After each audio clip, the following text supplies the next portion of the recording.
Hello, সবাইকে রাজদীপ্তা পাঠশালায় স্বাগত। আগের দিন আমরা স্ট্যাটিস্টিক্সে মেথডস অফ সেন্ট্রাল টেন্ডেন্সি সম্বন্ধে আলোচনা করেছি।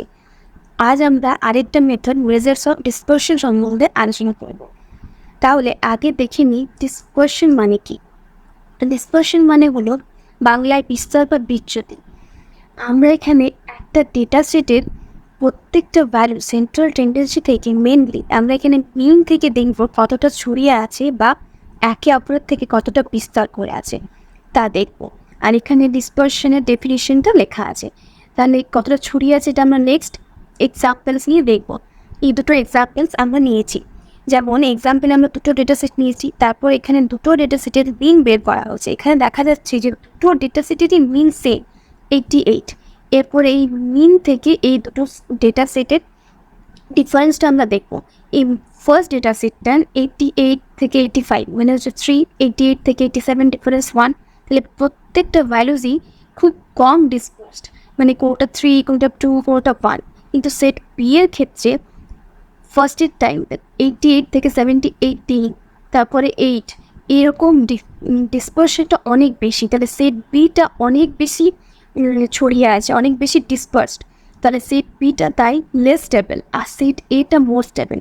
কারণ সেট এটা লেস ডিসপারশন, মিনের থেকে এটা ইন্ডিকেট করছে যে লেস ডিসপারশন, কিন্তু সেট বিটা ইন্ডিকেট করছে অনেক বেশি ডিসপারশন। তাই সেট বিটা লেস স্টেবল আর সেট এটা হচ্ছে মোর স্টেবল। তাহলে এটা হলো ডিসপারশনের এক্সাম্পল। এরপর আমরা দেখবো যে মেজার্স অফ ডিসপারশনের টাইপ। মেজার্স অফ ডিসপারশন আমরা এখানে সাধারণত মেজার্স অফ ডিসপারশনের 5টা টাইপ দেখবো, টাইপ সম্বন্ধে আলোচনা করবো আর কি। তো ফার্স্ট টাইপ হচ্ছে রেঞ্জ, সেকেন্ড হচ্ছে inter quartile range. Inter quartile রেঞ্জটাকে আমরা IQR ক্যাপিটাল লিখে ডিনোট করি। আর থার্ড হচ্ছে ভেরিয়েন্স, ফোর্থ হচ্ছে স্ট্যান্ডার্ড ডেভিয়েশন, ফিফথ হচ্ছে মিন অ্যাবসলিউট ডেভিয়েশন। এটাকেও আমরা ক্যাপিটালে MAD লিখে ডিনোট করি। তাহলে ফার্স্ট কি রেঞ্জ। তাহলে ফার্স্ট আমরা দেখব রেঞ্জ কি আর কীভাবে ক্যালকুলেট করতে হয়। রেঞ্জ মেজার্স অফ ডিসপারশনের সব থেকে সিম্পলেস্ট টাইপ। এটা ক্যালকুলেশন করা সব থেকে ইজি। একটা ডেটা সেটের ম্যাক্সিমাম আর মিনিমাম ভ্যালু এর ডিফারেন্সই হলো সেই ডেটা সেটের রেঞ্জ। যেমন দেখো এখানে এক্সাম্পলে দেওয়া আছে একটা ডেটা সেট। এই ডেটা সেটের ম্যাক্সিমাম হচ্ছে 45, মিনিমাম হচ্ছে 8।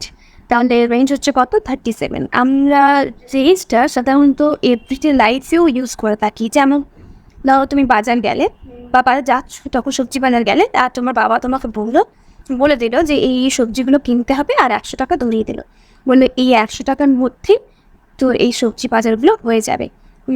হয় 80 টাকা লাগবে নাহলে 100 টাকা। তাহলে 80 থেকে 100 টাকার মধ্যেই হয়ে যাবে। তার মানে তোমাকে ওই সবজিগুলো ম্যাক্সিমাম আর মিনিমাম দাম কত হতে পারে তোমাকে বলে দিল। তার মানে একটা রেঞ্জ বলে দিল, এই দামের মধ্যেই হয়ে যাবে। তাহলে এইভাবে আমরা ডেলি লাইফে ইউজ হয় রেঞ্জটা।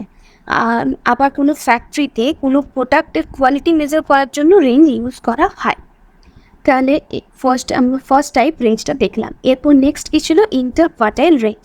কিন্তু ইন্টার কোয়ার্টাইল রেঞ্জ দেখার জন্য আমাদের আগে জানতে হবে কোয়ার্টাইল, তারপরে আমরা যাব ইন্টার কোয়ার্টাইল রেঞ্জে। তাহলে কোয়ার্টাইল মানে কি আমরা কি জানি কোনো কিছু 4 ভাগ করলে মানে কোয়ার্টার। সেরকম একটা ডেটা সেটকে 4টি সমান অংশে ভাগ করলে প্রত্যেকটা অংশ একটা করে সেই ডেটা সেটের কোয়ার্টাইল। তাহলে একটা ডেটা সেটকে 4টে ভাগ করবো, তাহলে কোয়ার্টাইলে আমরা কটা পাবো 3টে। Q1, Q2, Q3। কারণ কোনো ডেটা সেট বা কোনো কিছুকে আমরা যদি দুটো ভাগে ভাগ করি তখন আমরা একটা ভ্যালু দিয়ে ভাগ করতে হয়। যেমন এখানে টাইপস অফ কোয়ার্টার হচ্ছে কি Q1, Q2, Q3, এটা তো পড়লাম। নেক্সট দেখো এখানে আমরা যেমন কোনো ডেটা সেটকে মিডলে ভাগ করছি, তাহলে এদিকে 50% ডেটা থাকছে, এদিকে 50% ডেটা থাকছে। তাহলে একটা ভ্যালু দিয়ে মিডলে ভাগ করছি, দুভাগে ভাগ করার জন্য আমাদের একটা ভ্যালু লাগছে, সেটা হচ্ছে কি মিডল। সেরকম একটা ডেটা সেটকে 4 ভাগে ভাগ করার জন্য আমাদের 3টে ভ্যালু লাগছে, Q1, Q2, Q3। তাহলে Q1টা হচ্ছে Q1টা আমাদের 25% ডেটা থাকছে, Q2টাতে 50% ডেটা থাকছে, Q3টাতে লাস্টের 75% ডেটা থাকছে। তাহলে আমাদের 4 ভাগে ভাগ করার জন্য কটা ভ্যালুস লাগছে 3টে, সেগুলোই হচ্ছে Q1, Q2, Q3। তাহলে ফার্স্ট আমরা দেখব Q1 মানে ফার্স্ট কোয়ার্টাইল। মানে ফার্স্ট কোয়ার্টাইল কি এখানে হচ্ছে Q1। ফার্স্ট কোয়ার্টাইল হচ্ছে the value below which 25% of the data falls. তাহলে ডেটার নিচের দিকের 25%টাকে বলা হচ্ছে ফার্স্ট কোয়ার্টাইল।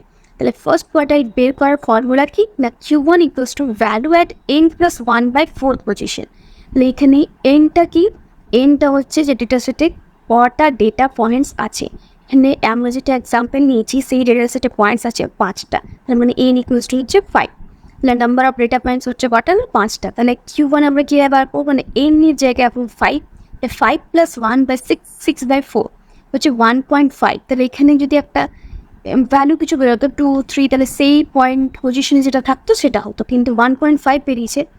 তাহলে কি হচ্ছে 1.5 মানে 1-এর থেকে বেশি আবার 2-এর থেকে কম, তার মানে এই 2 আর 4-এর মিডলে। তাহলে এই 2 আর 4 এই দুটো ডেটা পয়েন্টসের এভারেজটাই হচ্ছে Q1। এবং এখানে করা আছে 2 + 4/2 = 3, এটা হচ্ছে Q1। এইভাবে আমরা Q1 মানে ফার্স্ট কোয়ার্টাইল বের করবো। এরপর সেকেন্ড কোয়ার্টাইল মানে আমি আগের দিনই বললাম, আগের ইয়েতেই বললাম সেকেন্ড কোয়ার্টাইল Q2 মানে হচ্ছে মিডিয়ান আর সেকেন্ড কোয়ার্টাইল সেম জিনিস।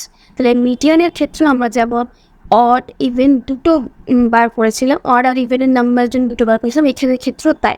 তাহলে অডের জন্য আমাদের বার করতে গেলে লাগবে এই ফর্মুলাটা n+1/2 পজিশনে যেটা থাকবে, আর মিডিয়ানের ক্ষেত্রে n/2 পজিশনে যেটা থাকবে আর n/2 + 1 পজিশনে যেটা থাকবে, এই দুটোকে নিয়ে তার এভারেজটা হচ্ছে মিডিয়ান।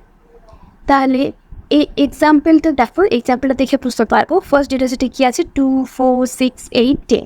তাহলে এটা ওই same example, n equals to হচ্ছে কত 5। তাহলে পজিশনস ফর Q2, তাহলে Q2 পজিশন কত হচ্ছে থার্ড, তাহলে থার্ড নাম্বারে কী আছে 6, তাহলে Q2 ভ্যালু কত হচ্ছে না 6। এটা কিন্তু পজিশন, এটা Q2 নয়, Q2 পজিশন মানে ডেটা সেটে কোন পজিশনটা হচ্ছে Q2, এটা থার্ড পজিশন হচ্ছে 6, তাহলে এটা হচ্ছে ভ্যালু। এরপর নেক্সট আসছে থার্ড কোয়ার্টাইল। থার্ড কোয়ার্টাইল তাহলে কি না লাস্টের 75% ডেটা মানে শেষের দিকে, সেটা হচ্ছে ডেটা ফলস, সেটা হচ্ছে থার্ড কোয়ার্টাইল। তাহলে Q3 বের করার ফর্মুলা কি, value at 3 × n+1/4 position, 3 × n+1/4 পজিশনে যেটা আছে সেটা হচ্ছে Q3। তাহলে ওই সেম ডেটা সেট নেওয়া হয়েছে, বুঝতে সুবিধার জন্য একটা ডেটা সেটই নেওয়া হয়েছে। তাহলে n ইকুয়ালস টু হচ্ছে কত না 5। তাহলে n ইকুয়ালস টু 5 করলে এখানে আমরা পাচ্ছি 3 × 5 + 1/4, এখানে 4.5। সেম ফার্স্ট কোয়ার্টাইলটা যেমন বের করেছিলাম 1.5 বেরিয়েছিল, এটা 4.5। তাহলে 4.5 মানে 4 আর 5-এর মাঝে, তাহলে 4 পয়েন্টটা আর 5 পয়েন্টটা, এই দুটো পয়েন্টের এভারেজ বের করে আমরা যেটা পাবো সেটাই হচ্ছে থার্ড কোয়ার্টাইল বা Q3। তাহলে এইভাবে আমরা Q1, Q2, Q3 বের করলাম। তাহলে এই যে আমরা Q1, Q2, Q3 এটা কেন বের করলাম না ইন্টার কোয়ার্টাইল রেঞ্জ বের করার জন্য। ইন্টার কোয়ার্টাইল রেঞ্জ আমরা এইগুলো না জানলে আমরা ইন্টার কোয়ার্টাইল রেঞ্জ বের করতে পারবো না, তাই আমরা ইন্টার কোয়ার্টাইল রেঞ্জ বের করার জন্য আগে Q1, Q2, Q3 বের করলাম। আমাদের মেন এখানে Q1 আর Q3 লাগবে। যেমন দেখো ইন্টার কোয়ার্টাইল রেঞ্জের ফর্মুলা কি না Q3 - Q। তাহলে এই দুটো যদি আমরা না জানি তাহলে কীভাবে বের করবো, সেই জন্য আমরা আগেরগুলো জানলাম। তাহলে Q3-তে আমরা ভ্যালু কত পেয়েছিলাম 9, আর Q1 সেম ডেটা সেট নিয়েই করেছি, আর Q1 হচ্ছে 3। তাহলে এখানে ইন্টার কোয়ার্টাইল রেঞ্জ কত হলো না 6, 9 - 3 হচ্ছে 6। তাহলে এখানে ইন্টার কোয়ার্টাইল রেঞ্জ হয়ে যাচ্ছে 6। তাহলে এরপরে নেক্সট আমাদের তিনটে বাকি থাকলো, তা ওগুলো আমরা পরের ভিডিওতে আলোচনা করবো। আজকে এতটাই থাক। Thank you.